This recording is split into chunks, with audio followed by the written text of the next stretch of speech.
Hi everyone, welcome to Hi everyone, welcome to Don't cut this out. Don't cut it out. It's beautiful. It's beautiful, candid camera. Yes. Hi everyone, welcome to Type Talk. What the hell's wrong with me? I'm sorry. This sounds like me trying to record one of my videos.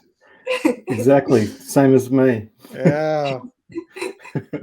Okay. It's all good, Joyce. It's all good. Hi everyone, welcome to Type Talks. Today we have 3 INFJ male YouTubers, and I'll have everyone introduce themselves. And so, Jonathan, would you like to tell us a bit about you? My name is Jonathan. I'm an INFJ. That's why I'm here. I know a lot about the Enneagram. I know a lot about socionics, attitudinal psyche. I've been on the Ben Vasselin channel. I've been in Catherine Favre videos and panels. I've been on Joyce's channel once or twice and some other places. And I'm happy to be here. Happy to have you, Jonathan. We're both classmates under the Catherine Favre Enneagram School of Thought. Oh, Favre. You're going to kill me for mispronouncing. Yeah, Jonathan's a 1, so if I mispronounce something, he's going to be like, ah. I'm kidding. Oh, yes. And so, Michael?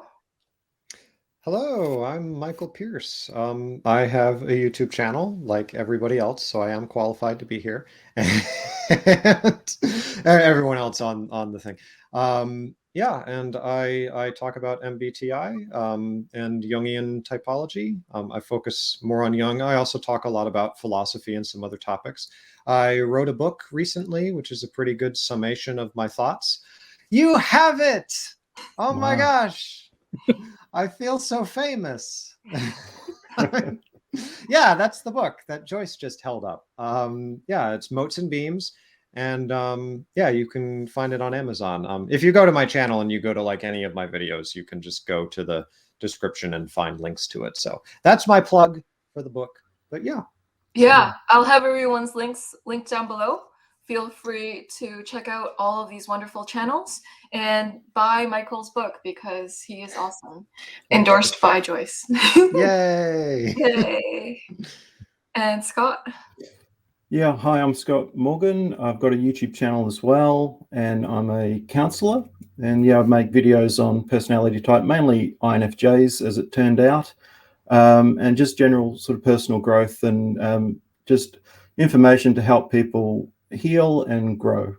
Yes. You are both a counselor and an INFJ. Kiersey would be like, wow, you are very typical in that sense. Yeah, the complete cliche. Excellent. And so, hi, my name is Joyce, and I'm a certified MBTI master practitioner, and I facilitate the instrument in organizations. I also offer typing sessions, and I coach people. And I have a few books in the works as well. And so, INFJ YouTuber people, awesome individuals, I am wondering how it is like to be a YouTuber. What are some of the struggles, some of the awesome things about it? What are some of the things you learned over time? You can start anywhere. Well, technically, I'm a half tuber. So I'm actually kind of lucky because I get to get other people to do all the stuff, all the editing and so on. Where I just like, I just show up and talk. As I said, my very first video that I was ever in, I'm pretty sure, was a Michael Pierce video. It was like he was being interviewed, and there was a bunch of us on, and I was just one of the people there. And then that was that might have been on Type Tips or on Ben Vasselin's channel, because I may have seen both. But later on, I started watching some of Ben Vasselin's videos, and he mentioned with his guest, he asked his guest if he knew anything about Enneagram. His guest said no, and I was watching, it was live. I said I know about Enneagram, and I got invited on, and then I got invited back and back and back and back. And through that, I learned all about socionics and Model G. And eventually, one day, he invited Catherine Favre on to interview her. And soon after that, she started doing online courses. So I started taking those.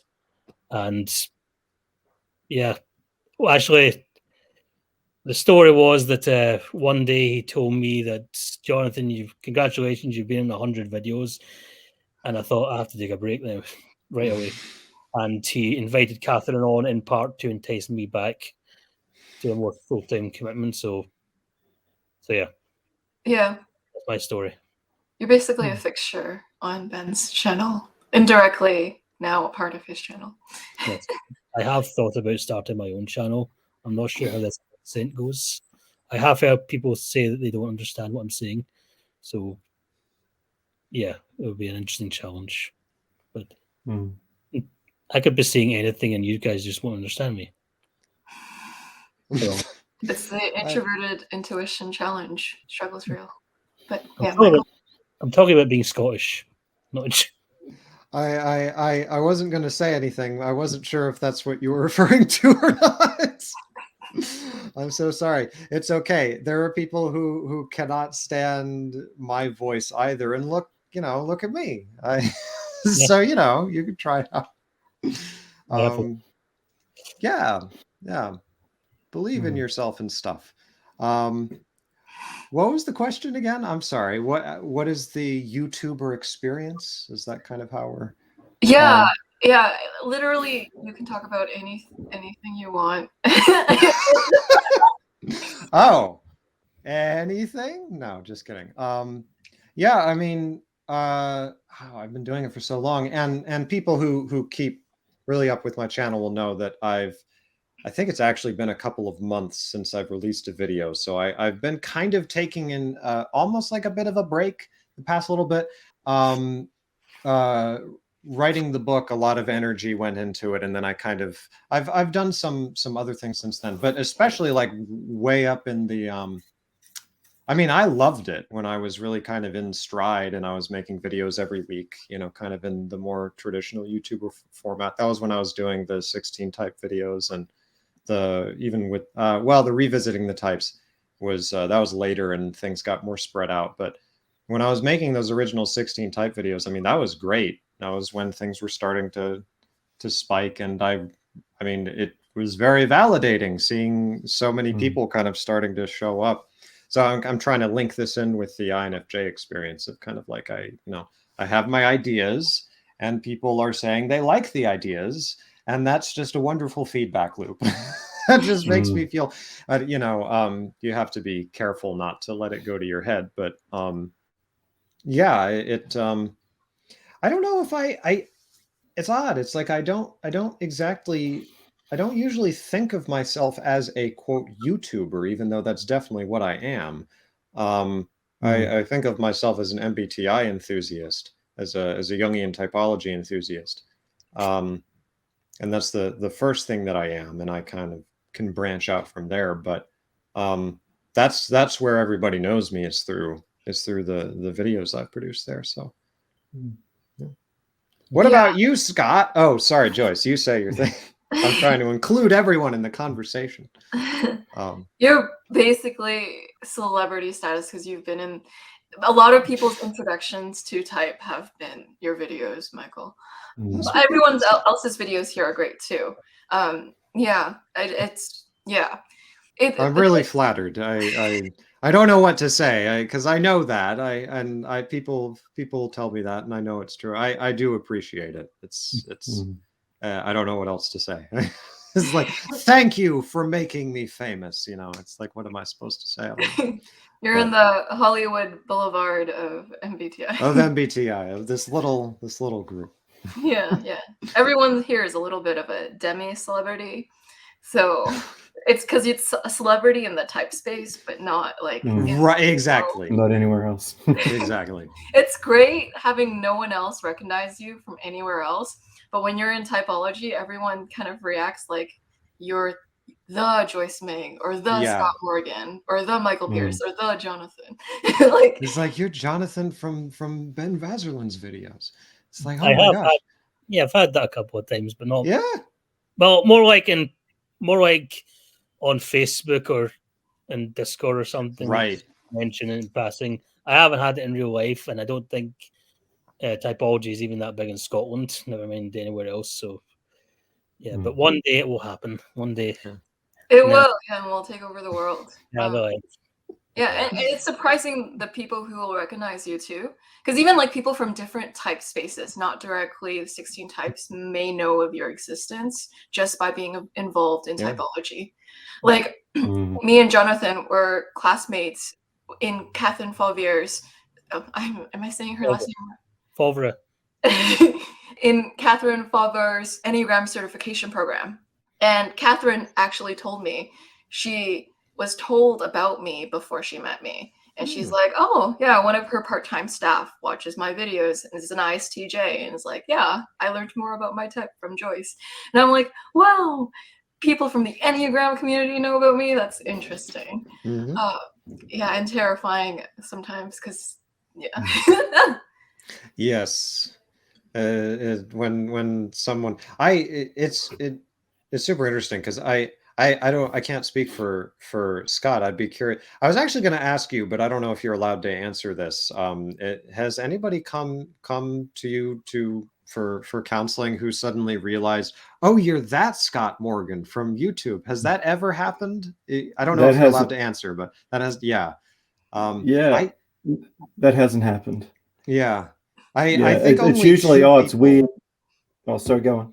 Oh, so I apologize. I was just going to say, I think only 2 people total have ever recognized me in real life, have ever run into me and have seen my videos beforehand. But what were you saying? Yeah, no, especially early on, there were people that were like, oh, it's so weird seeing you in person. You know, you're from seeing you on the screen. And it's just a weird moment.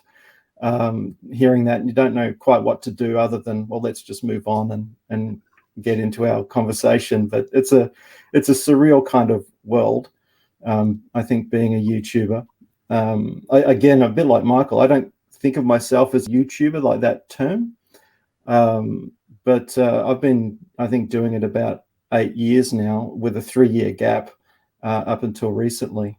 And I mean, I've got heaps of thoughts as everyone's been sharing, but one of the things that stands out to me is like I'll have, like, when I wasn't making videos, I would get thoughts and I'd write them on bits of paper and stick them on my in my tray, and I've probably got about 250 thoughts and ideas and things. Some of them I don't even recognize what I meant when I wrote them, but I don't make any videos from them. I end up with an idea or a thought, and that's more inspiring to me in the moment, and then I make a video. That's generally how I make them, is when I've got this, I'm sort of swimming in this idea and it's fresh and it feels like I can feel it, and I'm like, okay, I'm going to make that video. So I've tried to be scheduled and planned, and so on this day I'll make these videos, and it just has never really worked out that way. It's a bit more spontaneous for me. I completely understand. I mean, it's become very sporadic for me for that reason, where it's like I won't be able to motivate myself to do this unless I'm really feeling the idea. So if I make a video on something and I actually go through the trouble of putting all the pictures together and writing the whole script and everything, and it was a potent idea for me because that had to keep me going for long enough to go through that whole process. So but a lot of times, and the weird thing too, it was interesting you mentioned putting the Post-it notes and then not making any videos out of them, because for me it's almost like making the video. I'll like pour the idea into the video and then I put it out there, and it's like I'll almost have temporary amnesia. Like I literally won't even fully remember what I was talking about in that video. And like some people will ask me about it and I'll be like, just watch the video. I said it there. Like that's where I outsourced my memory to the video, right? And when I put it in that video and put it out there, I articulated it, and now it's not in my brain anymore. It is on the paper someplace. It's just kind of interesting. Yeah, absolutely. Yeah, you'll create something and then someone will ask you about it again, and it's like, Oh, I was really, really in-depthly analyzing that in this video. And now I possibly cannot bring up all of those amazing points right now. So it'd just be better if you just watch that video so that I don't butcher my own idea. Right. Yeah. And so it seems like the creative process here comes a bit about like, you're pondering these concepts, and at some point you'll have one that's extremely salient, and that's the time to record. And that's a great tip for people who want to make videos, because oftentimes people are like, I have to have it all set up. But then that's how you kill the vibes, and then you don't even want to do it if that's the case. So it's always good to have some intrinsic motivation that it seems like you all have. It's just there's this love of typology, and that just spills on coincidentally in video format. Or you get a partner who's got a ton of NE, and they're just sending you ideas. Oh, let's do this. Let's do this. Let's do this. Let's do this. I have to say, sure, fine, whatever. And then that's how that happens for me. I probably suggested like 5 videos total over the course of working with Ben as far as actual ideas to do. He's almost always the one with the ideas. So I think even if I ever did, I have thought about this, if I ever did have a channel, part of me wants either Ben or someone else to work with me to give me some kind of motivation and focus. Right. And also to handle the technical stuff. It's still kind of a lazy approach, but nonetheless. Well, I have a bunch of ideas, but I can definitely imagine them running out and then being stuck. It's also easier when, like you said, you have somebody to, you have something to work off of. Like something has to like stir you up, like sticking a stick into water and making ripples or something. Like it's like you have to be stimulated. Like I've had that where like I'll be tempted to make a video responding to another video or something, because that is what stirred up all these thoughts, and that's what everything's latched onto. But it'll be this very specific thing that I'm then bursting out and generalizing. So you could do it where you have like someone off screen who you never see their face, but they'll just throw a question in at you and then and mine your depths from off screen. I do like Joyce's approach, actually. And some other people have done this as well, but like having just regular guests on and just using them, exploiting them for views. That is cruel. You need those miners to mine out your gold. Yeah. What do you say? That was a very big bottle, by the way, Joyce. Yeah, the thing is, I forget to drink water all the time, and so if you just get a big bottle, you can refill it once, and then you don't dehydrate yourself and die. So that's the plan. Oh, okay. I relate to what you're saying, Michael. Coming into our conversation today, I hadn't thought much about the topic, like the male INFJ topic, and I was having breakfast with my wife, and I'm like, tell me about INFJ males. What do you see? Because I'm like, I don't know. I mean, I know, but when I'm not sort of in the world, like thinking a lot about it.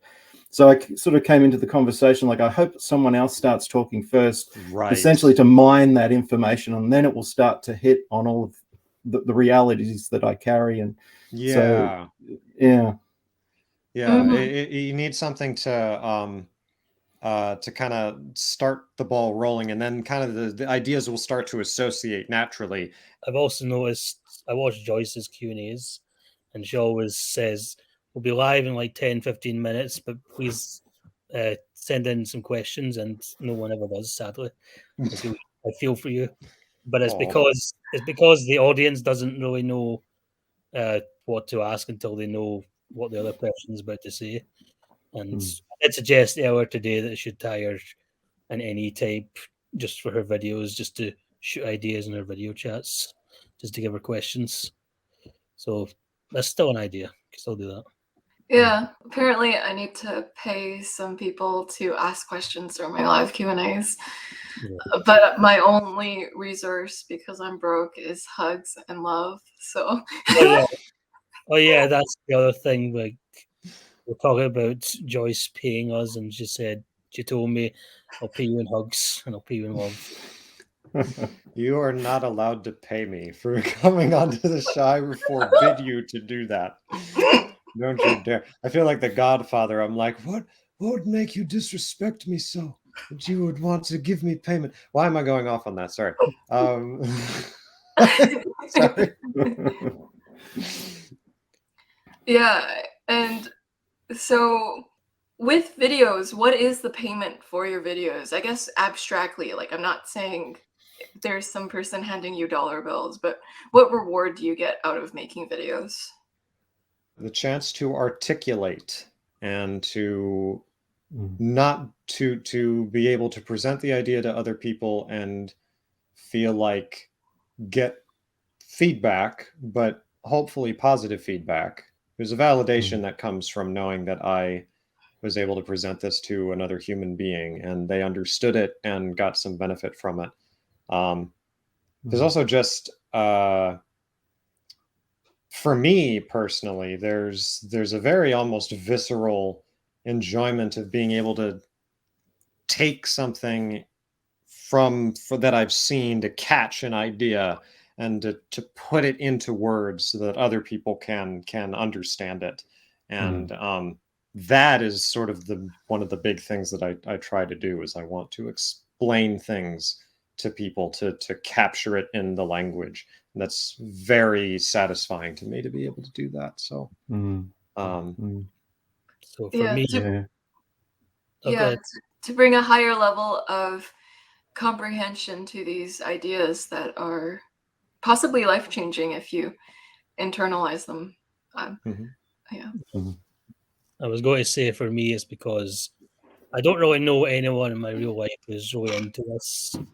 And when I really research this stuff, it's just nice to have someone to talk to. So that's kind of how I got into it. And it was always a good chance to get over some shyness as well. Just making videos help me do that and get more relaxed when it comes to these things. And yeah, it's led me down a lot of rabbit holes as well. Just like starting off with Myers-Briggs and then Enneagram and then Socionics and Model G, attitudinal psyche. I've probably talked about some other stuff as well. So it's just, again, the type of videos that I'm doing are a bit different from the ones that Michael or Scott are doing, because I'm always talking with someone. But that kind of conversational approach and having someone to talk to and explore a bunch of interesting ideas, that's what I'm getting out of it. I think one of the things that I guess get from being on YouTube is the not so much the positive comments, but just what those comments mean, in the sense of I got a sense after a little while that there's all of these anonymous people I might not ever meet that have had a positive I've had a positive impact in their lives, and every once in a while one of them will make that comment on the YouTube channel, and I just find that really fulfilling, just knowing that something of what I'm saying is having a positive impact, not even in just a general way, but sometimes in a deeper way. It's having a positive impact. That feels really, really good. I guess it's one of the things that makes it worthwhile, because I know early on, and even still to this day, there's still that little bit of apprehension in uploading, in hitting go public, especially in the early days, where I was like, I don't know if I actually know what I'm talking about, but I'll give it a shot. And then you start getting this feedback, and it's like, okay, I'm onto something here, and you sort of get that validation that your thoughts, that somewhat abstract, are resonating with people, and then you soon learn to trust that instinct, and that sort of sets you on a path to, I guess, making more videos and coming up with other ideas. So there's many many benefits, I think, to being a YouTuber. There's just a lot of rewards that come with it.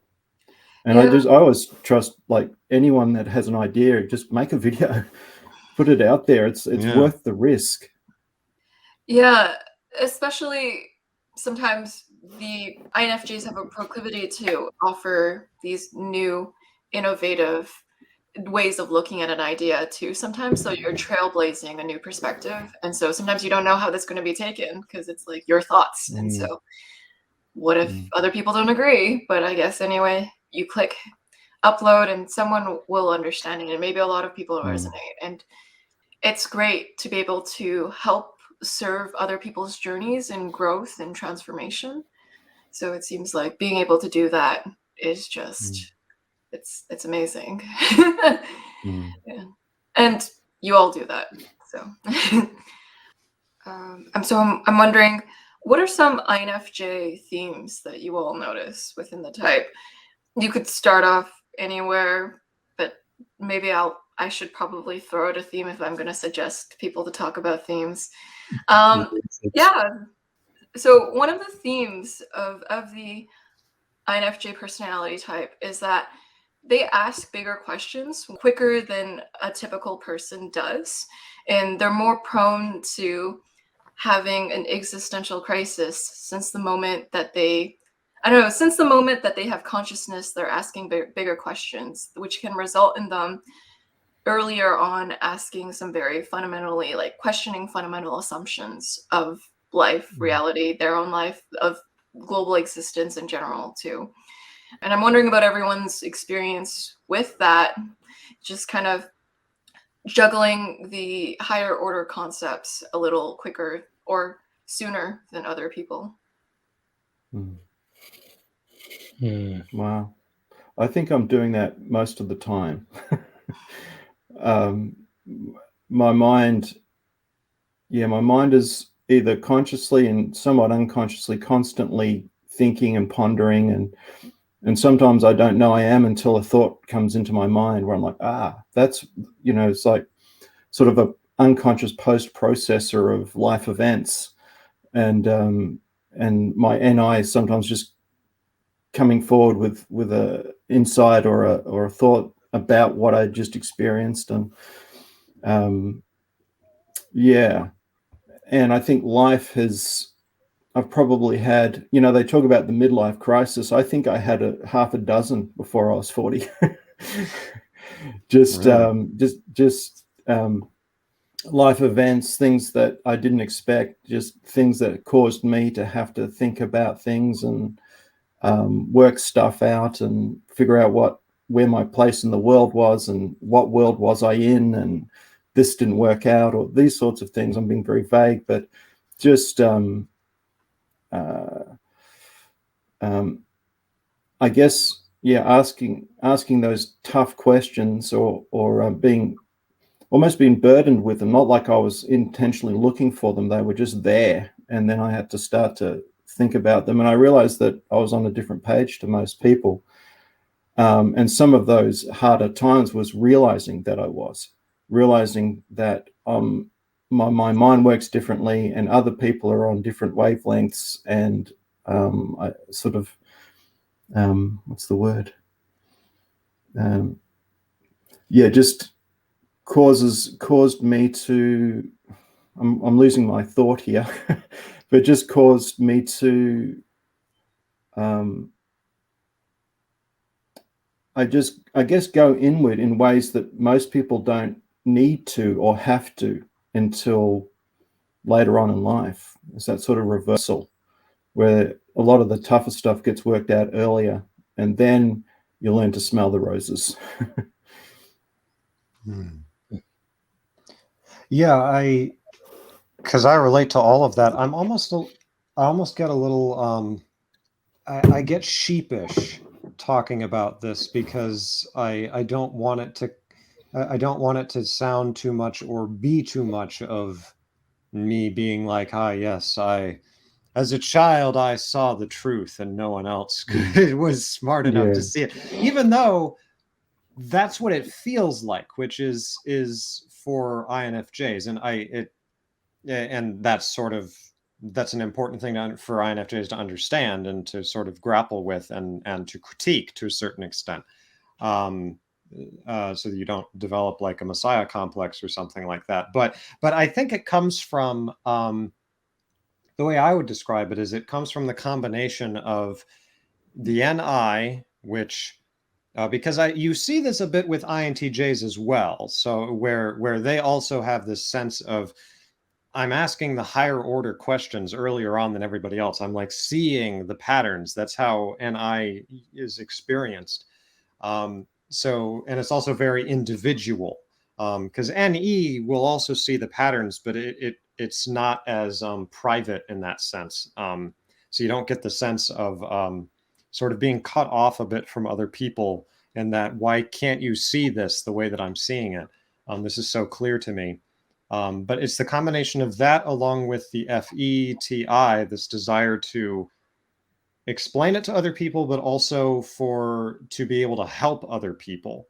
And so that's why I will sometimes reference the Messiah complex thing, sort of jokingly, but also kind of serious, that there can be a tendency to feel like, and I think it's played out in history. There's a lot of historical figures that will follow this pattern of, I've seen the truth, and now I'm going to help everybody through it. And that can be a very good thing and also a very bad thing, as we all know. Where was I going with this? As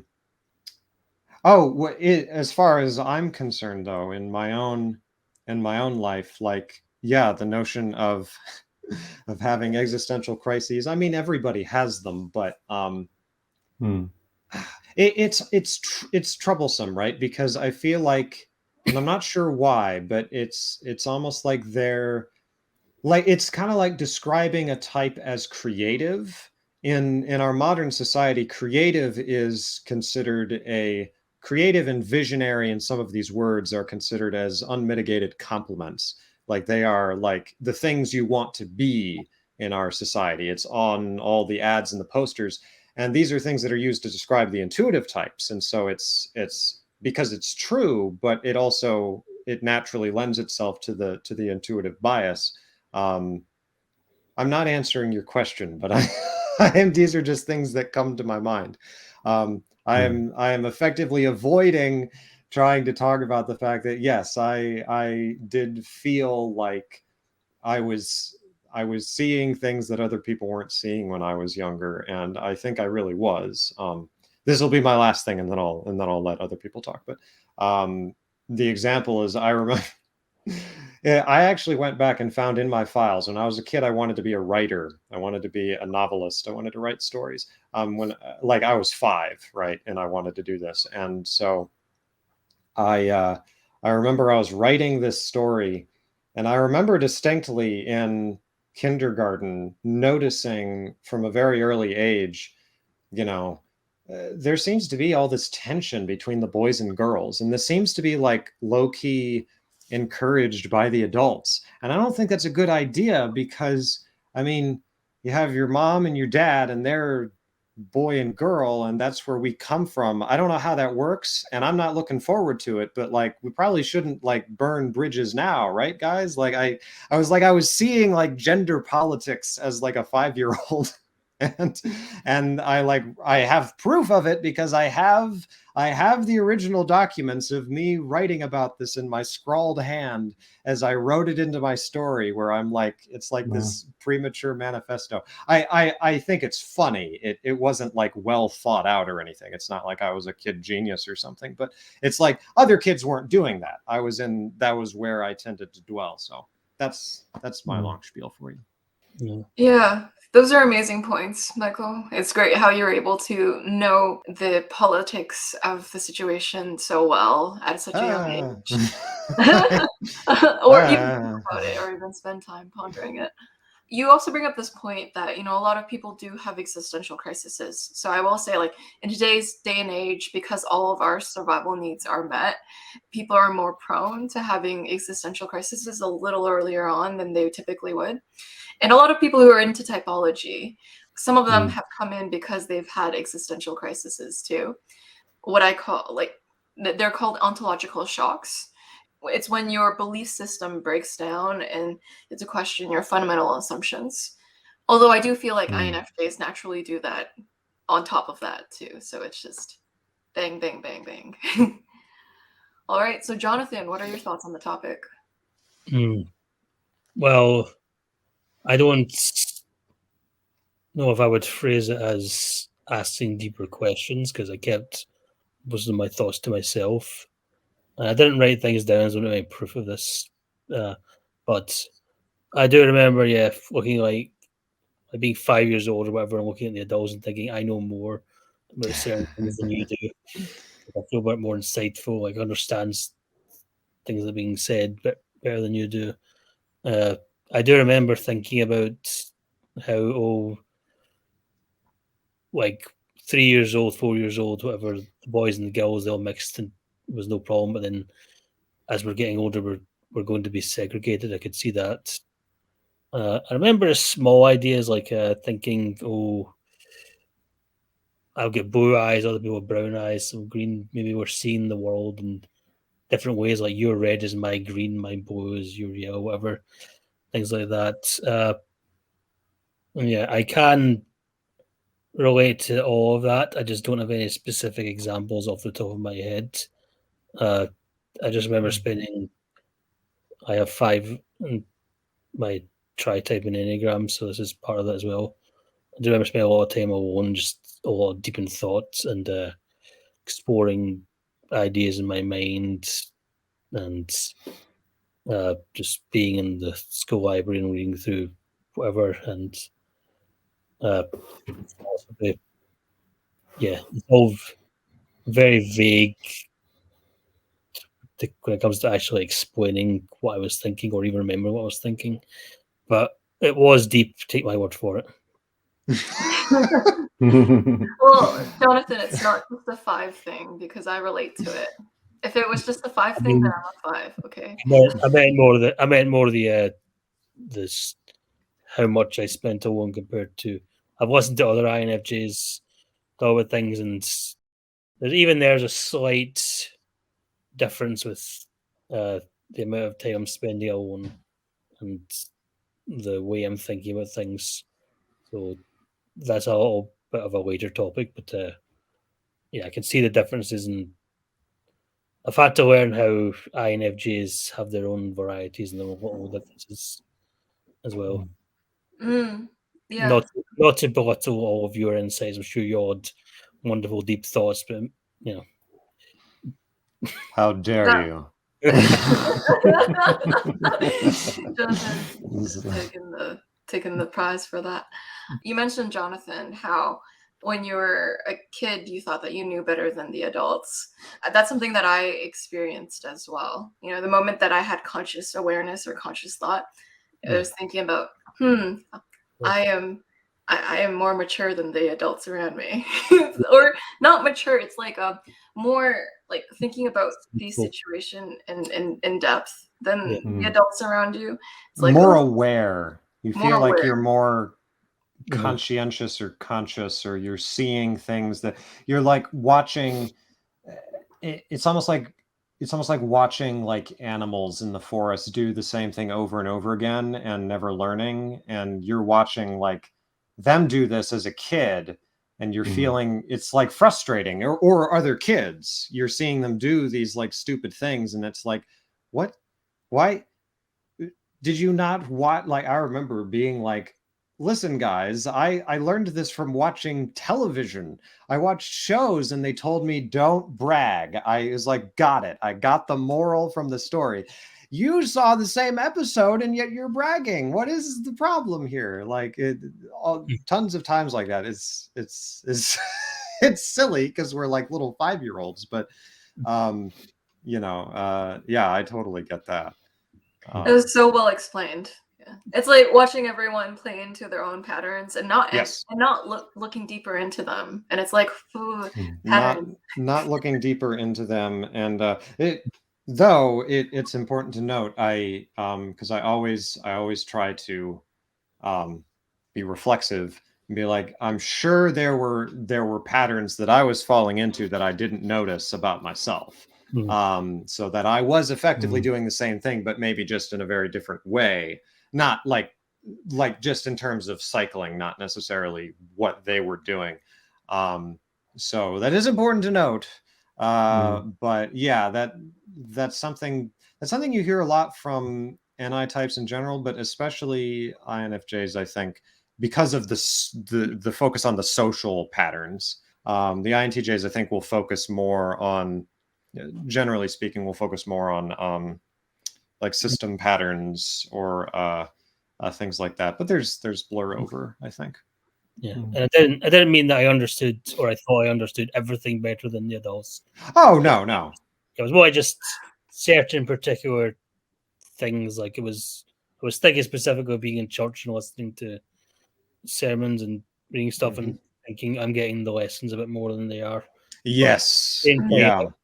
At the same time, I wouldn't want to, be doing taxes or filing anything like that. Even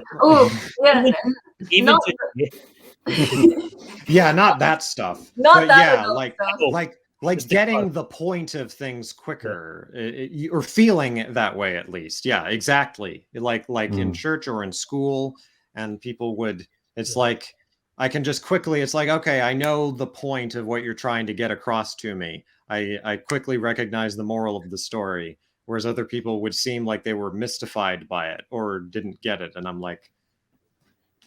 Anyway, yeah, no, I wasn't trying to critique you or anything. I just wanted to qualify for any STG watching your thought. Yeah. Or even or just in case the 1,000,000 to 1 chance that my parents or something see this.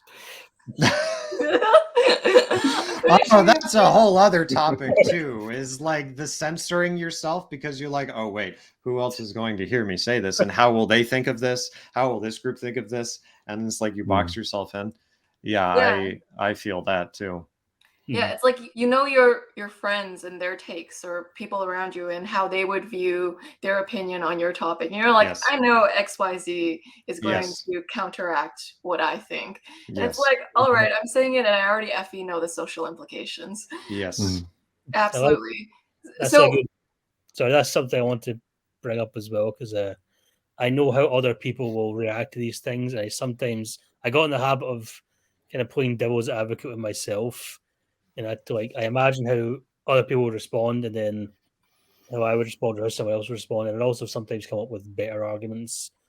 I felt that what actually came out, and that's how I sort of saw things and advanced ideas in my head, and developed them in my head.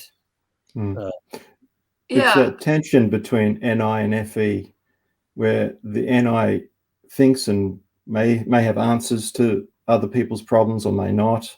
But and perspectives, but it's especially if a child's with an adult and the adult is the child INFJ and the adult is sharing their struggle, or they're just finding themselves talking, because the INFJ, and I think NFs generally can find but people find the INFJ and get the download from people's lives. But there's that NI hearing and understanding and perceiving and all of that. But then FE is like, what does one do with what one knows? And I think maybe we've all had the experience of the positive and the negative of the FE expressing of thoughts and ideas, and what that can do in situations. Yes, I actually I wanted to mention, because that notion of the FE creating problems and almost that tension between that and the NI, where it's like I'll have these NI ideas, but I'll be afraid of how they would come off to other people or how to explain them to other people, and being nervous. For me, it actually it's gotten very bad at certain points where I've been almost unable to speak because I'm so afraid of, I'll project what I think the other person will say in response. and you know, it's not like I'm completely off, and there's also been times when I've been dead on, and like I knew exactly what this other person was going to like it, but I've found it important for myself, and maybe it's just me, but there have been times when I have gotten dead set that so and so is going to respond in this way, but I was miscalibrated, and it actually turned out that they responded in a totally different way. And that was actually very therapeutic for me to realize that, because it's like, oh, okay, maybe I can be a little more open with what I say, because maybe I can't magically control why, you know, like through some kind of mind reading thing. I can't magically mind read people all the time. Maybe they actually have agency. I think that can be therapeutic sometimes. It was for me to kind of to lessen up a bit on that.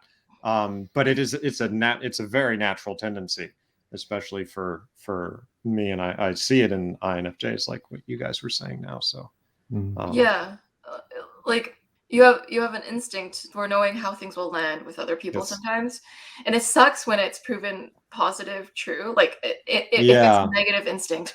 So like with certain typology schools have a lot of tension between them, and I know specific like there's a community in type that just hates the neuroscience branch, would wish it were to burn in flames, because I they didn't know believe, about this. yeah, they believe that type is more of a theory rather than you should prove it through science, and it's despicable if you do. And I'm aware of the people who have this perspective, and I'm like, should I have this person on or not? Because I know exactly that the backlash I'm going to get. And then Yeah. I post the video anyways, and then I have people like, ooh, they're pushing back. They really don't like this. And the thing is, you're aware sometimes of the long-term implications of something. So like once there are some people who, if they hate you for a certain video, they hate you for life. They're just have a negative opinion of you. They will nitpick you every single thing you do just because you did one mistake, and now they see everything through this what do you call it? Horns effect. So everything is seen in this negative light because they have a negative impression of you. It's like, no, the extroverted feeling sees it as kind of preventable too, because it's like, oh, if I just didn't post that video, I wouldn't have had that happen. So it just creates this like weirdness that Michael mentioned. It's like, oh, you know this, so now what do you do? So you mentioned a really interesting point too, Michael. You talked about, you know, and Jonathan, and you talked about getting the moral of the story of, you know, certain sermons that, and it would take in a different way than other people would. And I find that sometimes INFJs, they take away a different moral of the story than other people do too. It's like not just the fact that they get the moral of the story, but it's almost like they have their own take on the moral of the story too. So it's this own innovative understanding of it, and everyone, it's kind of like, oh, that's not how I took that story. But yeah, I've actually seen. I think I'll see this sometimes on YouTube in very different forms, specifically with like movies. I think where people it's almost like seeing the NI in people who are not necessarily NI types, and also the NI in NI types. It's like an what I'm talking about is seeing people getting very upset about certain movies because they perceive, you know, behind what's going on the external surface, they perceive certain, I like the term zeitgeist, if you will, the spirit of the times running through this film. They see, oh, this is the agenda the film is pointing out. I think that's in general, that's a very NI thing to feel like you're noticing that, and like noticing the moral of the story. It's like, okay, I get what you are trying to socially get me to do, but I'm also going to dig into it and look at the structure of the argument that's implicit in what you were saying, and possibly draw, this is what the real moral of the story ought to be, because I'm not going to submit to what you're saying. You know, that's actually kind of interesting, because you see it in the INFJ philosophers, where they will be aware, you'll know that they are aware of what the point of a story is supposed to be, or the point of an argument is supposed to be. Like, I'll hear somebody making an argument and I can't get it out of my head that it's like, I know why you're arguing this. It's because your wife left you and so and so. That's just a joke. But like, that's a terrible joke, because it's sad, but but like, it's like, oh, you have these things in your childhood or whatever that I just sort of sense because I've met other people and I've seen it, and I know why you're making the argument. And it's like, I pay more attention to that than I do to the argument itself, because it's like, I can see why I think you're making it. And so I think people will do that with, I was going to relate that to movies, but it's a little more flimsy than I'd like it. So I pass it on to the others. I think that was a wondrous example, because I do notice I do notice people's post hoc reasoning. So I'll see that they made an argument, and then I'll realize these are the deeper factors that are causing you to create those arguments in your head. Yes. Yeah. Yes. Well, I've got a slightly different. I'm coming at it from a slightly different view, because I used to write reviews for movies, and I've watched a ton of. I went through a phase was really getting really in depth with movie criticism and stuff. So I know exactly what you're talking about, and I've seen it all. But I also recognize the layers of arguments that go on as well, like the often political, like the activists who will construct arguments, or the students who will construct arguments in film class and stuff, and the ideological agendas that go on, and how ideas like that, the logic behind it, not just the NI stuff, but also the TI stuff of the logical framework that they're referencing when it comes to some of these things, even if it's a personal. Sometimes there'll be a personal motive for it, but then they'll latch onto a logical framework to justify that personal motive, which can complicate things more. So I have realized that a lot of the time I thought I did understand why someone was arguing a certain way, but I understood it on a more superficial level than I originally thought. And when I get in depth with it, I can understand the perspective better. My main issue is more that even if their argument makes sense, it's very clear they do not understand the other arguments. Sometimes they're actively refusing to understand the other arguments. So, and that can be either because of ego, that can also be because they do in fact have a particular agenda they're trying to push. And that's usually because they think everyone's trying to push an agenda. And so the idea becomes that compromise is like a threat. If you compromise on something, you just revert to the status quo. You're just creating a new status quo that does not serve what you're trying to do. So that's my 2 cents. If I can jump, it often feels like arguments and words in general, language in general, but specifically in the form of an argument, of a rationally constructed argument, are wielded by people not as a way to interface with other people, right? Which is sort of the ideal, is that you construct an argument so that you can get on the same page with somebody else and say, hey, we both agree on this. Well, this is how I see it. That's the ideal, but the natural tendency is to wield it like a weapon and to say, I have this argument and I'm going to use it to destroy you, to shatter your spirit by swinging this argument at you. And that's it. It feels like, okay, the ego is the thing that's holding the argument, and then they construct it post hoc in order to defend themselves against something. You look like you want to say something, Jonathan. That is true. Sometimes it's probably true for the average person, but I remember seeing something or reading something years ago that really just stood out to me. It was something like language is the first rule of winning a debate is to control the language. Right. So all these words are they are constructed. There's more cold-blooded reasoning sometimes than is first apparent. Like the people actually doing the argument may be very hot-blooded and hot-headed and stuff, but they're using arguments that have been thought about and methodically organized. So, like, again, the assumption with people who do that sort of thing is that everyone's doing that sort of thing. Like if you're involved in a political campaign, for example, try to get someone elected, the people on the ground will be really passionate and all about protesting and stuff. The higher up the ladder you go, the more cold-blooded strategic calculation is taking place of like, oh, here's how this person will react to you. So you think, here's what these people believe, and we need to make these kind of arguments to get their support and vote, because if we don't, then this other person will win or this person will not go a certain way. So that layer is happening as well, and there's always a sense that things are spontaneous.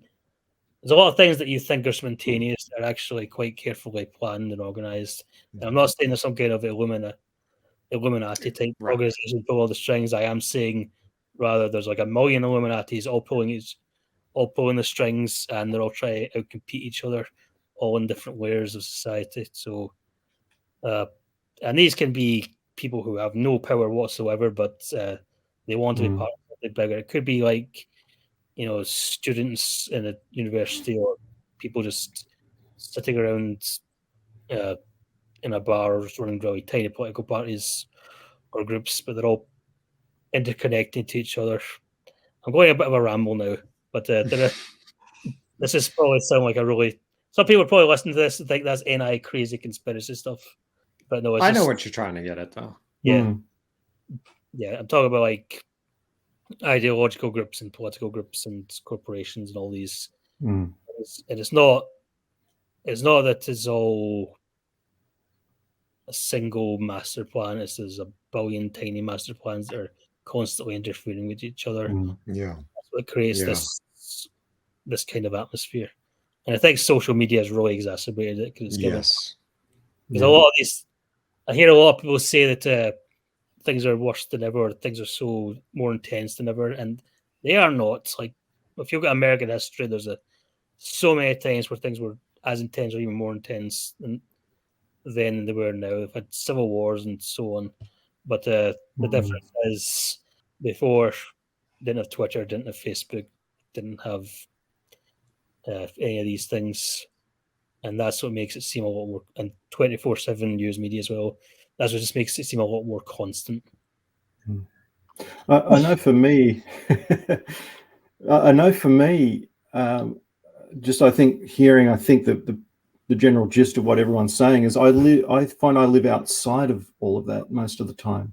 I'm observing it in others. I think what you said before, Michael, as well, we probably have it in ourselves in our own way, but there is that ability or that tendency, at least in me, to be outside of cultures, observing like the whole left-right thing. Like I'm too right for the left, I'm too left for the right. I'm there's just that ability to join with everybody and nobody at the same time, and noticing like when particular words are used and the way they're used, you sort of usually get a sense of what's loaded behind a particular word that people use. And I guess I find myself sort of skating through that, like not getting hooked in to those sorts of things. I get tripped up now and again, but generally speaking, I'm an observer of the culture.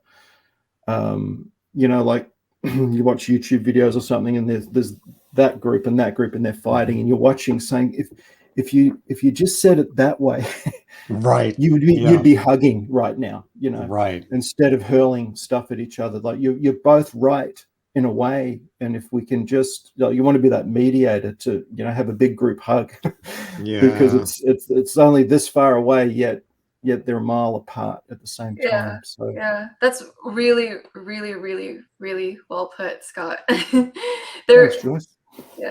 There is this element of being an INFJ where you can see people sending radio frequencies to each other, yet you don't feel the need to have to participate in all of the frequencies that everyone is sending to each other. It's almost like you can observe it on a meta scale. You're like, all right, I can see the left's points and the right's points, and I could see how they could get along if they believed in this slightly differently. It would change the outcome dramatically.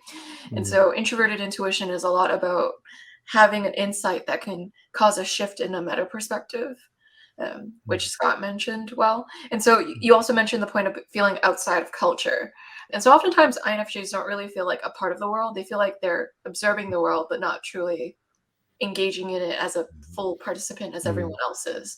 You're almost watching people play their moves, and you're just observing it, like, with your FETI, just also looking at the social dynamics and looking at the beliefs behind those social dynamics too, but never fully feeling like you buy into anything. You buy into things in your own way, but it's not typically how other people see it.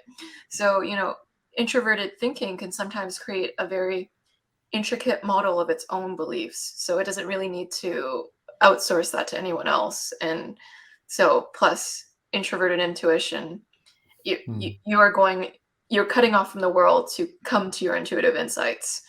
And so, Michael, you mentioned the idea of people using arguments as a weapon towards each other. And so I find that you won an argument when both sides win. So it's almost like if it's a win-win, then it's an actual win. If only one side wins, then maybe you won, but it was a loss for the relationship. Right. Yes. Yes.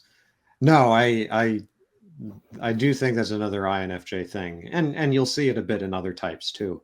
But that desire to, and being able to see, how do I reconcile these two sides together? How do I bring them together into kind of a new synthesis? How do I, I like looking at feeling like you're this outsider and you're looking at these two sides from this kind of dispassionate point of view and being like, oh, well, here's what you guys want and here's what you guys want. And now I'm going to bring you together and you will kiss. Like little dolls, like bring them together. And, sorry, what was I talking about?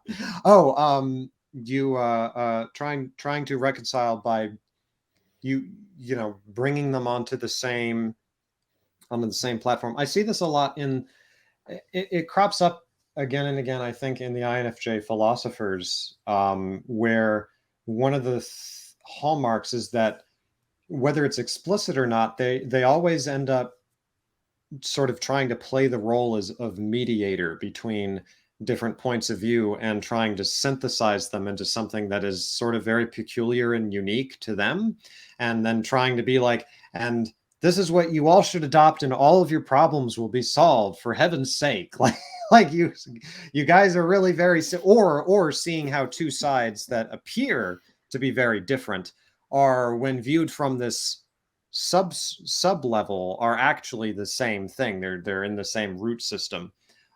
So things like that, I think the INFJ very much, whereas the INTJ will do that sometimes, but is more likely, I think, to note it, to differentiate things and to say, here's how these things are different, and this one's going to win because of these factors. Whereas the INFJ is more like, no, they're the same thing and they should come together and have and get married and all this stuff, I'm being facetious, but those are the differences between the temperaments too.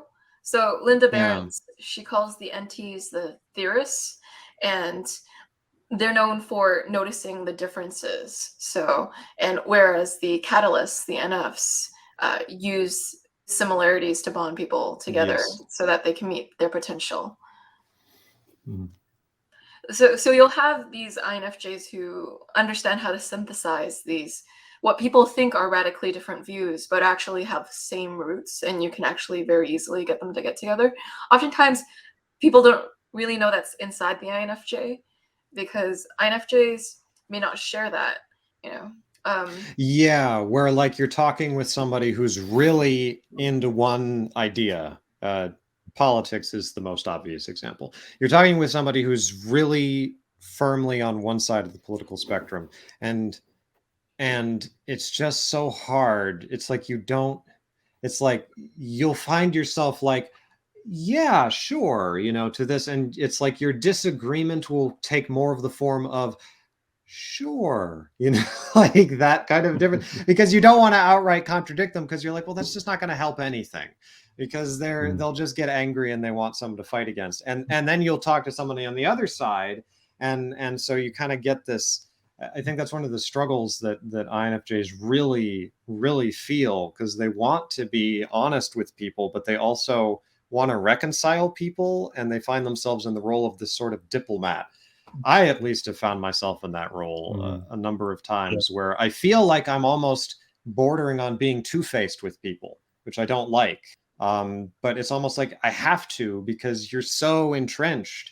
And I'm never going to get anything done if you don't think I'm on your side. And I am on your side, just maybe not as much as I'm also, colluding with the enemy. I remember playing, I made a video about this where I was playing this version of Risk with people, and like one person came up to me and was like asking me for money under the table to help them to fend off somebody else. And I felt sorry for them, so I gave them money.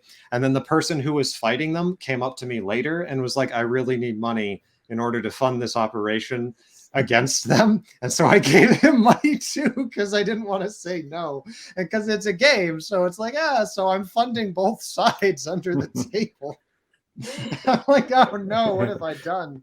But anyway, that's like an extreme example. But yeah, and so because of the TIFE, INFJs can seem wishy-washy with their position on things, because the TI can play devil's advocate easily. Well, I am a 1 though, so less so than perhaps. So you would never do that. See, I'm a 5. I just don't want anyone to hurt me. So that's what I'm doing. Yeah. I have found out that a lot of people recognize, they might not know what INFJ is necessarily, but they'll recognize mediators and compromisers and stuff, and they'll be actively against it, because it's like compromise will not get them what they want, especially if you factor in things like a greater status quo that they're trying to change, where compromise would basically be the same as giving up. So those are sort of, that's what I was getting at when I said I can see both sides and I can see how to reconcile them. The reason we often fail at that, or we sometimes don't even try, is because in some intuitive level we know that they're not necessarily interested in that. A lot of time they just want to be angry. A lot of time they're up against something they're thinking and kind of a different thoughts. They're not really trying to achieve the compromise. They're trying to get their way. And until you recognize that, it's tempting for an INFJ to think they'll have a deep insight into the situation, but perhaps not quite as deep as they thought if they really dive deep into what each person is thinking. So INFJs are not going to be like extremely quick to jump in with mediating. They'll jump in for sure, but sometimes where I was trying to steer this was Scott talks about like the non-playable character, and so I wanted to go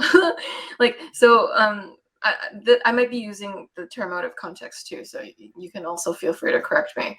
But I wonder if, like, because INFJs feel so outside of culture, and sometimes they know when the people are just not ready for the insight too. So it's like, why share if people aren't ready?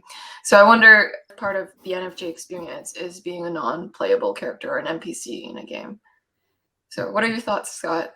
You mean being the NPC? Yeah, being the NPC. This is a point you mentioned before. I'm trying to remember our conversation about it. I can't remember it. I have points if you need time to think, but please. Which again, I don't know the specific way in which you use the term in the conversation, but all I was going to say is it kind of goes back into that notion of trying to be outside of the culture. That's the way I'm thinking of it now. But it also having a potential negative tinge, because it's like, well, if you never get involved, then you use religious imagery, you're burying your talents. Sometimes that is the wisest thing, though, is to not get involved. But because I remember that almost being like my ideal in like grade school. Like I would think to myself, my thing is I am like the NPC who is not involved. I'm over on the side, and like I'm like the merchant, right? Like you can come to me and buy your wares for your own things from me, but I won't be directly involved in the plot. And I almost sort of relished that idea. And the problem with that is that there were elements. There was the benefit of I could be the counselor for people. That kind of ended up being, for me anyway, is sort of a stereotypical thing that would happen sometimes. But I don't know. There was also kind of an element of I think I at least now feel like I relished that role too much of not getting involved. I'm too cool for these other people. Not that I would ever say that or consciously think that, but it was almost like, I'm not going to get involved with these people and their petty problems, which I've kind of tried to fight against in my constant journey to be a better person and stuff. But I don't know. I don't know quite how you use the term, but yeah, I can't remember either. But my thoughts at the moment are, I think, that non-playing character, just being an observer and watching. I think, I guess it's both and. It's like, I think if we're on INFJ topic, so like the INFJ can look at like maybe a classroom setting and the debate is roaring and there's those people with that opinion and the INFJ can be looking at these are all non-playing. I'm being kind of judgy but not judgy. Like these are all non-playing character kind of thing. Like they're almost repeating automatic thoughts that they've heard from outside and they've adopted it and now they're using those language. Yes. But everyone else could see the INFJ as the non-playing character because they're not choosing to be involved. Right. And some thoughts that I've been having as everyone's been talking is like I've had experiences in life that have kind of, I guess you could say, sort of beaten some wisdom into me about when to be involved and when not to be involved. I mean, I've got into situations, early on in my journey where I tried to be of assistance and it led to, how do I put it?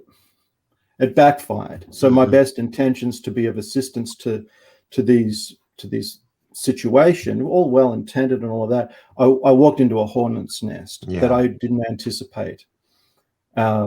And I guess I had a bit of a blind spot there that I didn't see something else that was happening that kind of led me. And so just things like that where I guess not knowing I was INFJ at that point and not knowing that sometimes my words can be like, they're just my words, but I don't realize that they could have a tremendous or a powerful effect on people that I wasn't even aware of because I'm just like being me speaking my language. So I sort of had those experiences of very positive and very negative and very confusing experiences by just being that person and then learning later on the INFJ piece. And I think also becoming a counselor also really harnesses that ability to know when to be involved and when not to be involved and to what word to use and when to use and all of that. And that was kind of forged both inside counseling and outside counseling by being young and naive and thinking everyone, you talk about the kumbaya kind of, the world's going to hug one day. And the good chance it's not going to happen. And so there's just that, I guess, dealing life just does what it does, I think, to shape us, shape our NI, shape our FE. And I guess it all comes to sort of wisdom and humility. And usually the ingredient to those two things is pain.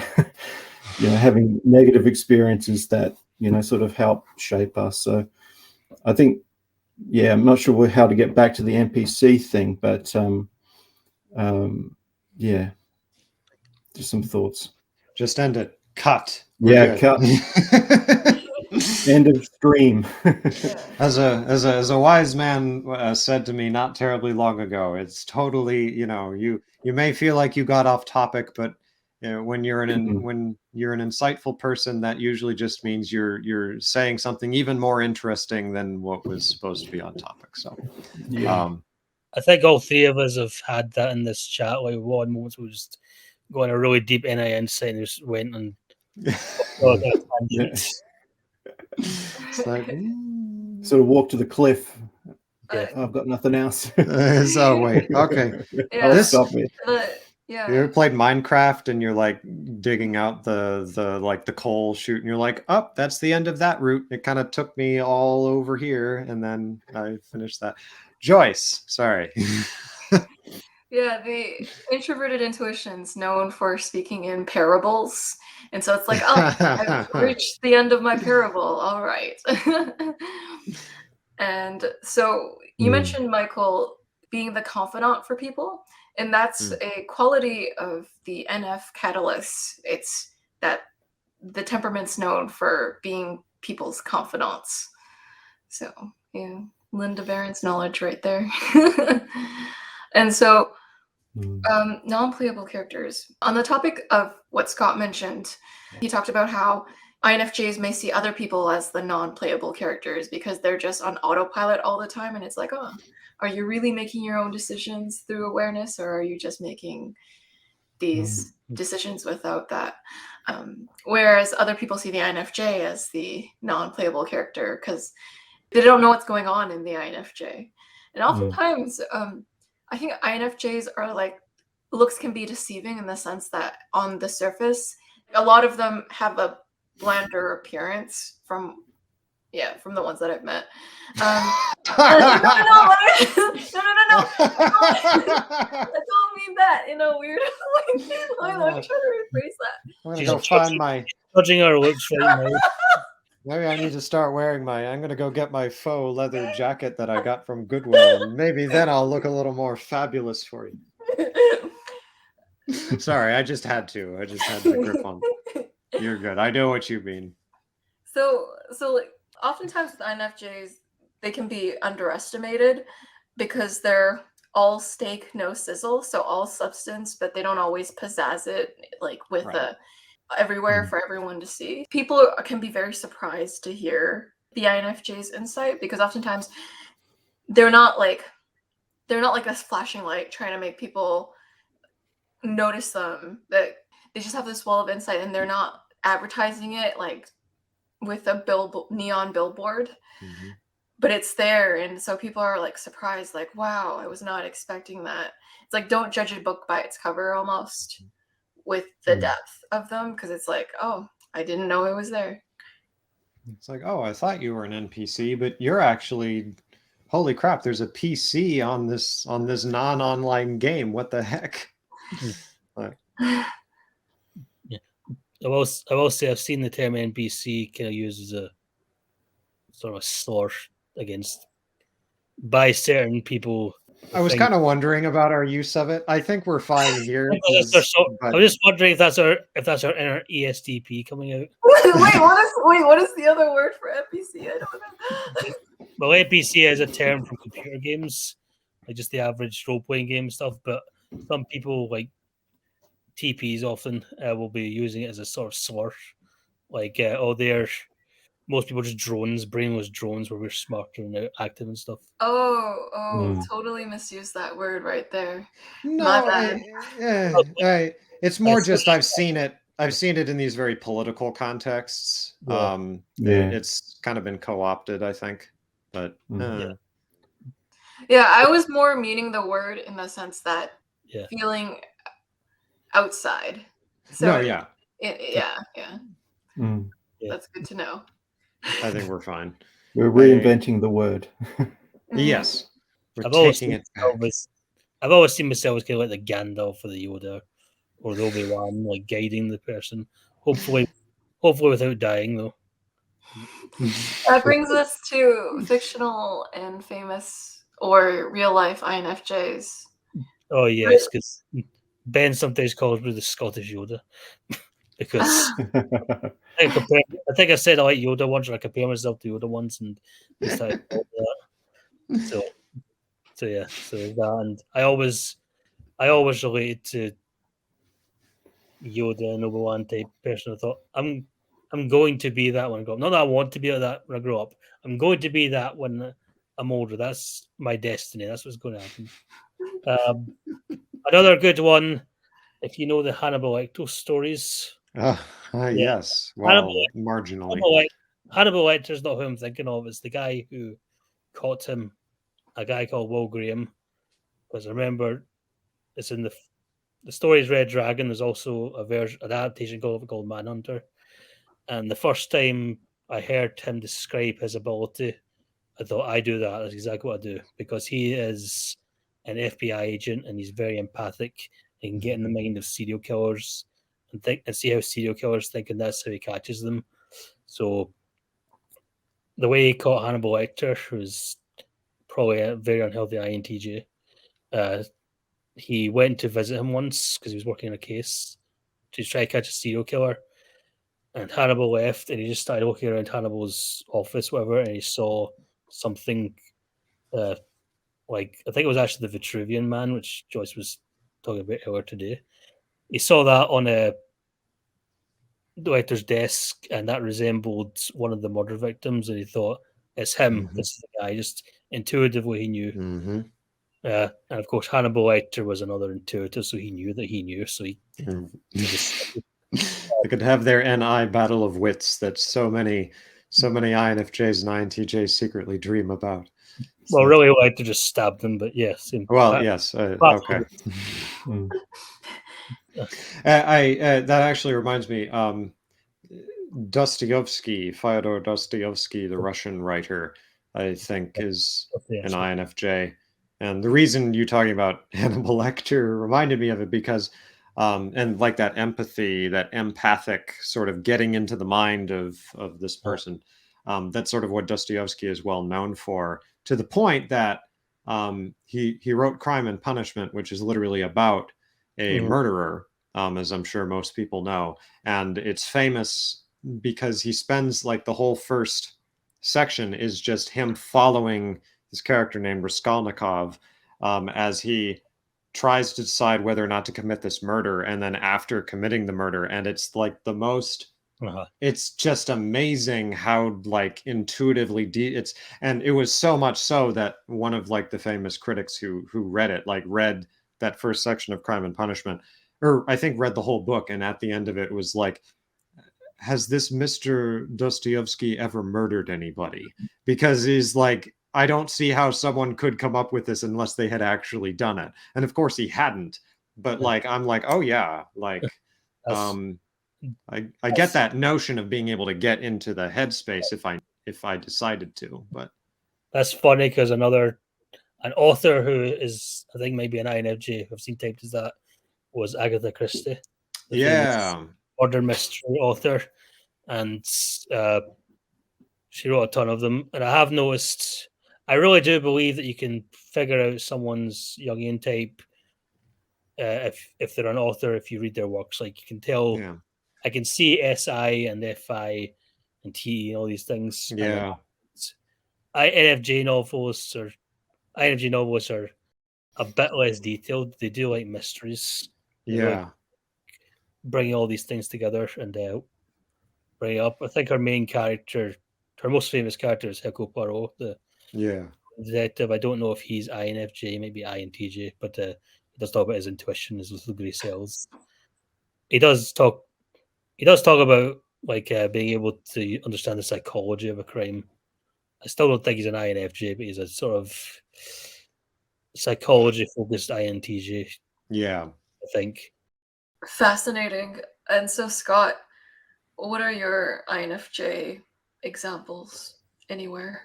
Of famous people. Any person, fictional, non-fictional, famous, not famous. Yeah, it's not really, ironically, it's not an interest. I mean,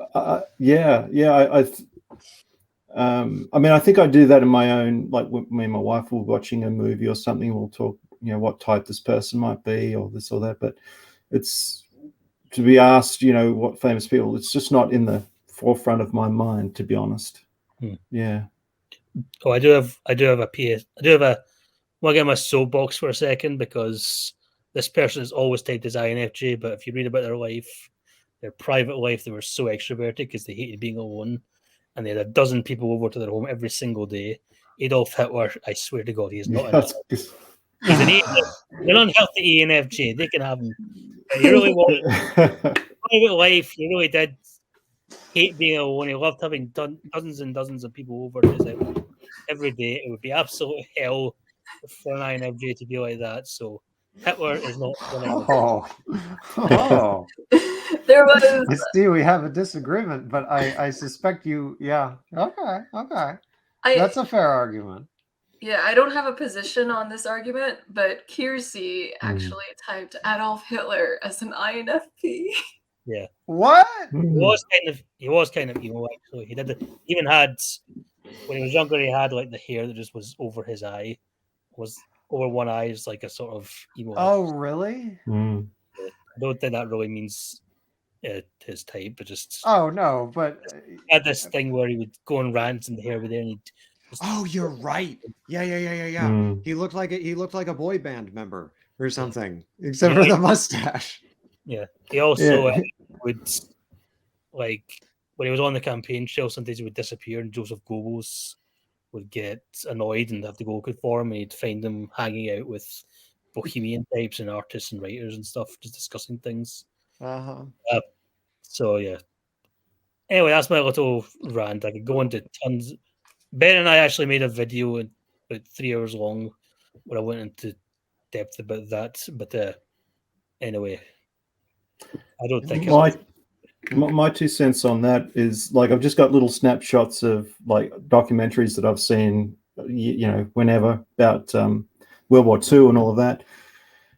And when I see Hitler, like in his private space, he's up in a villa, and he looks like, he doesn't look extroverted. He looks very kind of like a contained person. He's in his villa, but he's not by himself. He's got like people over. Like, he would get up in the afternoon and he'd have a bunch of his cronies waiting for him, and they wouldn't be allowed to leave his company until like 2 a.m. when he was tired and went to bed. And then the next day they'd have to be there the exact same time every day. And there were people in his inner circle who would sometimes get sick. And if they were sick for too long, he just kicked them out of his circle. He didn't want anything to do with them. But because he was so emotionally needy in that sense, he was just he controlled his image, and he liked to portray himself as like this bachelor who was married to Germany and was always working and stuff. But in reality, he spent a lot of his time just hanging out with his buddies. Yeah, so I've got. Interesting. I have a history degree. I've got like dozens of books. Yeah. I don't know I'll back away. I don't know what I'm talking about. Fascinating. Okay. That is very interesting. Is it okay if we take a 5-minute break? I have a really big stomach ache, and I'm like, I'll be right back. It's like unexpected. Is that okay? Yeah, absolutely. Yeah. Thanks. I'll be right back. I probably got this video demonetized because I brought up Hitler so much. Not monetized, but taken down. Yeah. So yeah, Joyce, we were having a discussion. Are you okay, Joyce? I just have a little bit of food poisoning, and I think I just ate something weird yesterday, and I've been having it these past 2 days, and I'm like, oh, I'm sorry. Thanks, Michael. It's all right. I'll live. Okay. I was trying to do mind over matter until I was like, nope, can't. No. You, Uh, yeah, okay. I won't ask that on while we're recording. I was just gonna be like, you didn't throw up yet, or I hope you're okay. I don't know. Sorry, you don't have to answer that. It is your decision. Thank you. Anyways, yeah. All right, back on track. We left off at Hitler. Okay. Let's not talk anymore about Hitler. That's just, Heard bad he's things. lost his right to screen time. I've Got heard bad things about him. We probably shouldn't be on. We're gonna get Yeah. censored. Cancel- cancel Demonetize this. Gonna just get rid of it. And yet, at the same time, I'm embarrassed because I'm like, Jonathan, you need to tell me what books you've been reading. I mean, it's because I'm like, oh, you seem to know a lot about this. You don't have to answer that. I'll never get around to reading them. I have too many books on my shelf. I'm trying to get to. But sorry, I'm being facetious. But yeah, and so back to characters and type. So off of that, I think that Norman from The Promised Neverland is an INFJ example too. If someone in the audience watches anime, because I am so afraid of explaining my reasoning to a panel of really, really seasoned INFJs. Like intimidation. It's okay because I have no idea the anime you're talking about, so I can't counter. I'll be like, yep, that sure checks. You'd be intimidated because I think we're all older than you. How old is everyone? How old am I? 27. I'm 27. When you get as old as I am, you stop counting. Well, that's my I've got joke. no I have to bring them. Are we all doing this? I'll say my age. You all don't have to say your age. You can. I can cut it out if you want me to cut it out. I mean, I'm just curious. I am nothing to hide. I'm 35. I'm the grandpa. I'm 44. Okay. A wise one. That's the good news. Yeah. The wise one of the group. I really thought that this panel would actually be with other INFJ guests that Joyce has had on, and I expected I'm going to be the oldest. But I was expecting that too. It just happened to be this way. Yeah. How old do I look? 16, 14. I'll kill you. Jonathan's not allowed to answer because do I have to answer this? You're putting me in a very somehow something feels wrong about me guessing someone else's age. I think you've told me your age, and I can't remember. It's like 20s. I mean, listen. Listen. I'm assuming you're in your 20s, in your early 20s. Yes. Yeah. Okay. I'm 25. Okay. Yeah. Cool. All right. Sorry, that was my morbid curiosity. Michael never actually told us his age. What's that? Did Michael actually tell us his age? 27. Yes. 27. Yes. Well, that was real. I thought you were joking. No, this is true. I get that a lot, though. I also think because you've been on YouTube so long, like since I was started. You're my. I thought you were my senior, but exactly. No, I started when I started. When did I start doing it? I guess when I was like most of my 20s. I've had the YouTube channel. So, also, Joyce, I didn't mean to make you feel uncomfortable with my not wanting to guess your age and everything. Oh no, it's totally fine. Did I completely misinterpret that? 10 years old. That is. No, you don't seem 10 years old. I just didn't want to guess. Never mind. You look like you're in your early 20s. You look lovely, Joyce. I will compliment you. I'm not. Okay, never mind. Let's talk about something else, okay? back to more, back to more like Hitler. Back to Hitler. So, thank you, everyone. Oh no, you were about to explain all of the thing about anime, but unless you were about to end were you about to end? I was about to end. Yeah. Oh, okay. I'll one day explain the thing about the anime. Okay. Yeah. Michael, Well, you said you were going to bring up something. Did you bring that up? Oh If I shoot, could what just was I going? throw that What in. was I going to bring up? When does anyone remember when I said I was going to bring that up? You brought it up near the start. Brought it up near the start. Yeah. I We're think going we to save it for later. I think we should have intuited that you would forget. Oh, to be perfectly honest, it's quite possible I didn't intend to bring it up later, and that was my tactful way of maybe they'll all forget also. But because I don't know how embedded that is, then I need to think up something that can be what I was. No, I shouldn't lie. That's too much. What is it I was going to bring up? Sorry, I don't want to take too long thinking of this. It's on the tip of my tongue.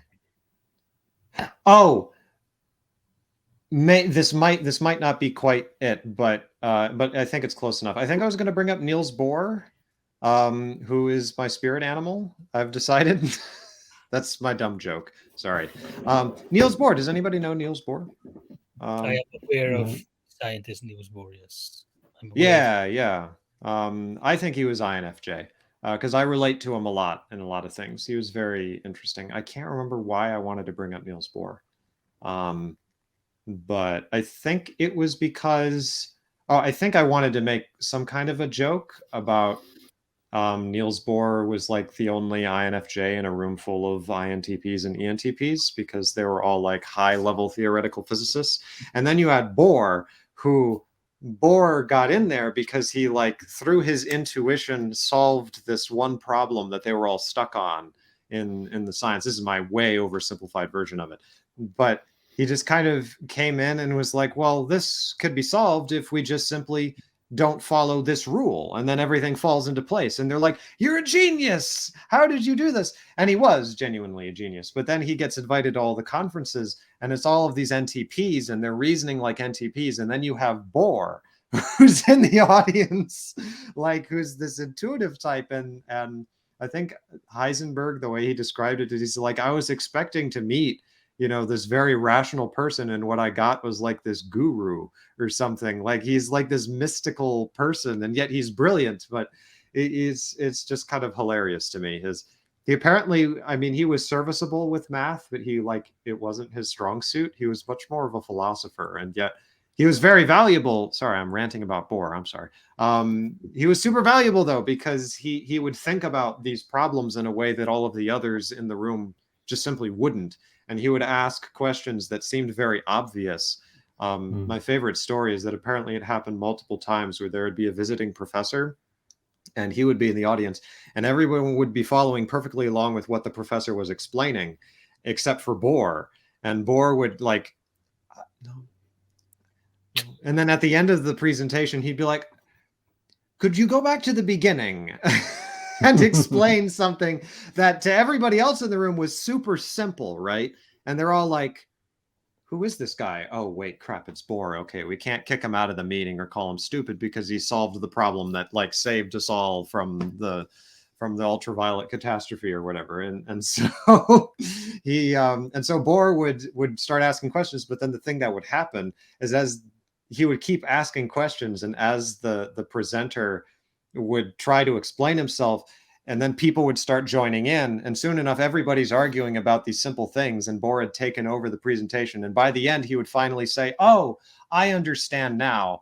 And they would all realize, oh, he just demonstrated that what the presenter had been saying was totally wrong, and Bohr now has a new conception which is right, but Bohr's too polite to say that, so Bohr is saying, oh, this is what you meant, right?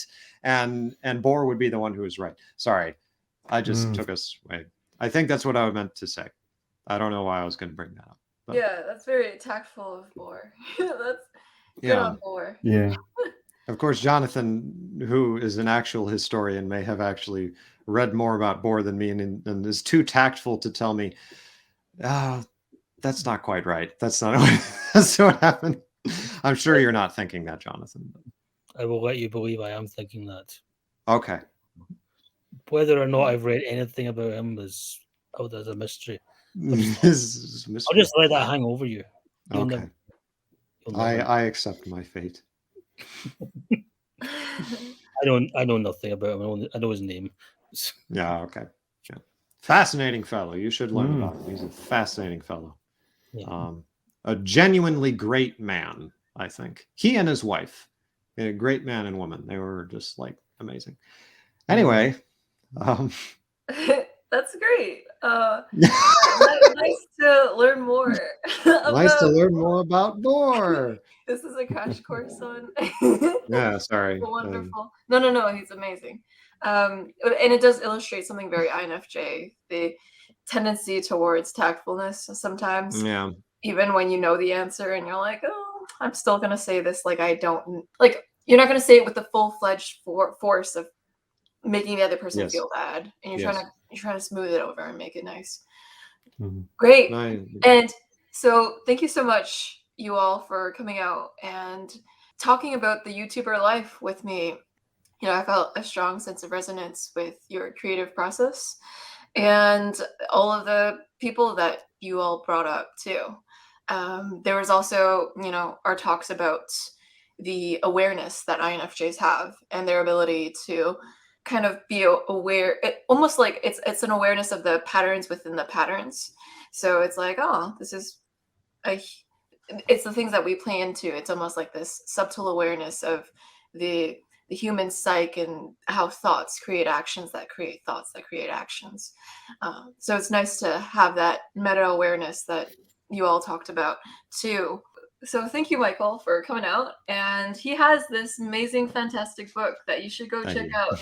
And you should throw your money at Michael. I will accept that through that avenue, yes. Yeah. Your typology videos will definitely go down in history. And everyone else is here as well. Your type videos have been a really good way for a lot of people in the type community to understand the 16 types in your, you know, your profiles and your visited series. It's very in-depth, and people really admire the amount of thoroughness and thoughtfulness you put into that. So it's wonderful. It's 5 out of 5. If there was a Michelin star for descriptions, you would get it. I appreciate that. Thank you. Mm-hmm. Yeah. And Jonathan, it's nice to be in the same certification class as you and Catherine Favre's classes. You got it. It's okay if I mispronounce her name every time, because she calls me Grace all the time and I don't. That's odd. Why does she call you Grace? She calls me Grace because I don't know what happens. Like, if you're Joyce and you're Asian, people will call you Grace for whatever reason. Interesting. Not just Catherine, it's like random people all the time. And if you're Grace and you're Asian, you get called Joyce all the time. I don't know. It's this weird brain thing. I don't know why that happens. So don't blame me. What's extra fascinating is I can sense a little part of me that understands why that is and is like, call her Grace, call her Grace. No, I mean, I'm joking partly about that, but there is like, I don't know why, but I think you might be right. There might be some weird like brain connection thing. I'm not sure, but anyway, I don't know. Yeah. Michael gets it. Anyways, so it's nice to be in the same certification class as you, Jonathan, learning about the Enneagram and tri-type from the creator of tri-type together. Yeah, and you're always there to quickly and swiftly correct me if I am on the wrong track. So you're a shepherd. You're the Gandalf of my Enneagram journey. So You're saying together, but we've never actually been in a proper class together. Like, you're just oh, starting. we talk outside of class together. Yeah, we do talk outside of class. I suppose that's true. Yeah. If you're watching the old recordings, I'm always there anyway. Yeah. Haunting everyone who ever watches it. Oh gosh. Yeah, you're there. The all-knowing voice of Jonathan. So you'll all go away and I'll be there in the back of your minds. Not creepy at all. Yes, but it's nice to have your Enneagram 5 tri-type. It's in your tri-type. Yes. And that goes deeply into depth into things like Hitler. It was nice to see that during the panel. You know everything about the topic. It's like, oh, yeah, that 5's shown up. So thanks for that. And Scott, it's nice to have you on the channel. you are able to create these really novel MBTI topics on the INFJ personality. So you reframe the INFJ personality in a way that people don't talk about, and because you offer your unique original take on the type. And so you create a new body of knowledge within INFJ theory. You add to the INFJ theory. So thanks for that. Yeah, no, it's just good to be a part of it, part of the community. Yeah, even if we're outside of the community, but also I was just going to say, outside looking in. Yeah, we're almost like we're jars with the label on the outside, but anyway, that's a bad that's a bad analogy, but it's almost like we're the outside looking in the jar. Anyways, thank you everyone for coming out, and thank you everyone for watching. I'll see you all in the next episode. Take care. Bye, Grace. Hey! Bye.